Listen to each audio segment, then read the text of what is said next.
발로란트는 스토리가 없어도 너무 없다고 악평을 듣는 게임 중 하나다. 그래도 스토리가 하나도 없는 것은 아닌데 그 조금이라도 알려진 스토리를 풀어보도록 하겠다.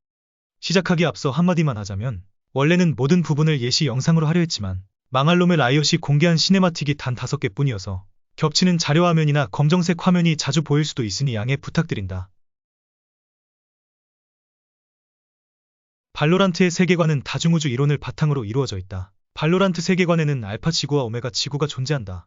굉장히 헷갈리기 때문에 지금부터 알파 지구는 초록색, 오메가 지구는 빨간색으로 표시하겠다. 이 두 지구는 닮은 점이 많으며 한 세계에 존재하는 사람이 다른 세계에도 똑같이 존재할 수 있다.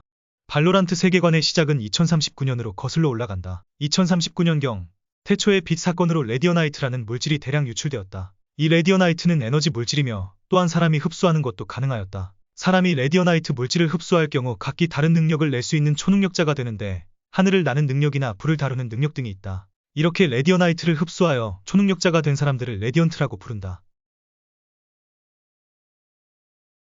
킹덤이라는 회사는 이 엄청난 에너지인 레디어나이트에 대해 독점을 이루었으며 레디어나이트를 관리하기 시작한다.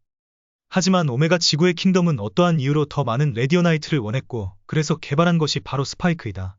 이 스파이크를 이용하면 주변의 많은 레디어나이트를 흡수할 수 있었고 오메가 지구의 킹덤은 레디언트 요원과 레디언트는 아니지만 각종 레디어나이트 기반 기술을 사용하는 일반인 요원들로 구성된 발로란트라는 팀을 알파 지구로 파견해 스파이크로 레디어나이트를 훔쳐올 것을 명령한다. 그래서 게임에서 한 팀은 스파이크를 설치하려 하는 것이고 반대팀은 그것을 막으려 하는 것이다.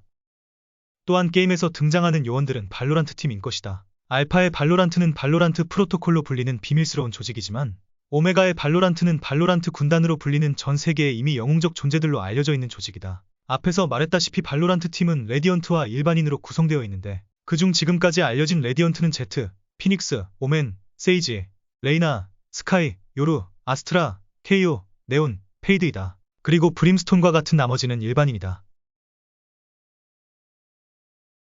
오메가 지구의 제트는 알파 지구의 베네치아에 있는 레디어나이트 저장소로 레디어나이트를 훔치러 투입된다. 알파 킹덤은 제트의 이탈리아 침입을 감지하고 이 지구의 킹덤 또한 레디어나이트가 필요한 상황이었기에 이탈리아의 알파 지구에 피닉스를 투입하여 스파이크의 설치를 막으려 한다.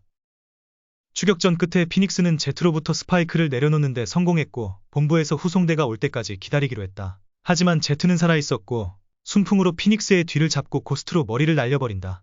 미안해서 어쩌나? 다행히 그의 능력 덕분에 피닉스는 죽지 않고 제자리로 복귀한다. 그러나 피닉스가 목격한 것은 레디어나이트 폭발로 인해 공중으로 떠오른 베네치아의 모습이었다. 베네치아에서 벌어진 사건은 세계 각국에 보도되었고 현장에 있었던 제트와 피닉스는 공개 수배된다. 오메가는 또다시 알파의 레디어나이트를 탈취하기 위해 모로코 브라트의 레디어나이트 발전소에 침투조를 파견했고 그 중에는 오메가의 피닉스가 있었다. 그리고 알파의 킹덤은 오메가의 작전을 저지하기 위해 알파의 바이퍼, 킬조이, 피닉스를 투입한다. 킬조이가 먼저 스파이크를 발견하여 해체를 시도하고 있었고 피닉스와 바이퍼가 킬조이와 합류했다. 총성이 들리자 피닉스는 자신이 처리하겠다며 적을 쫓아갔고 그곳에는 자신과 똑같이 생긴 오메가 지구의 피닉스가 서 있었다.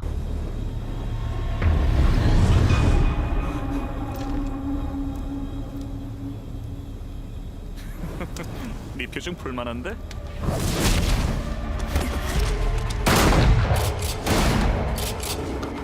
당황한 피닉스를 대신해 오메가의 피닉스를 바이퍼가 대신 처리한다.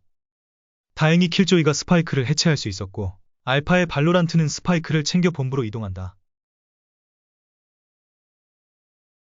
알파 지구의 킹덤은 오메가 지구의 킹덤이 탈취한 레디어나이트를 무기화할 가능성을 우려하고 있었다. 알파의 킹덤은 오메가 킹덤을 저지하기 위해 오메가 킹덤의 리스본 데이터 센터에 알파의 레이나, 킬조이, 네온을 보내 레디어나이트 저장소의 위치와 지형 정보를 탈취하기로 한다.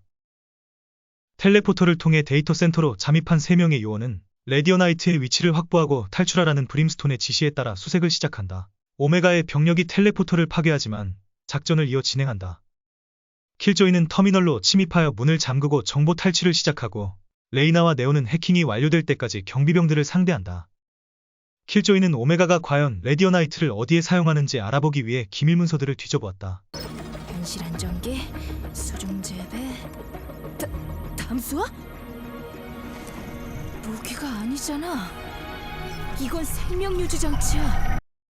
하지만 충격적이게도 레디어나이트의 사용처는 현실 안정기, 수중 재배, 담수화 등 생명 유지 장치였다. 애초부터 오메가는 레디오 나이트를 무기화하려는 게 아니었다는 사실에 킬조이는 경악한다. 킬조이가 봉쇄 장치와 포탑으로 길목을 막은 뒤 알파 요원들은 바이퍼와 로봇들로부터 벗어나고 바이퍼는 탈출하는 그들을 바라보기만 한다.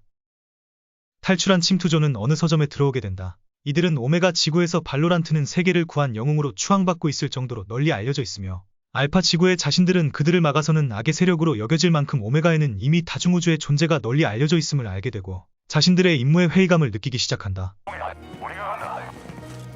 우리 아직 정예사도 맞지?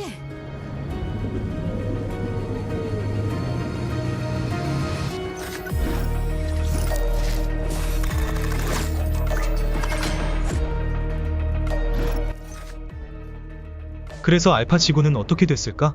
모른다. 왜냐하면 이게 발로란트의 공식 스토리의 끝이기 때문이다. 처음에 말했다시피 발로란트는 스토리가 매우 부실하다. 후에 더 많은 스토리가 공개될 수도 있지만 아무튼 지금까지 나온 스토리는 여기까지이다. 시청해주셔서 감사합니다.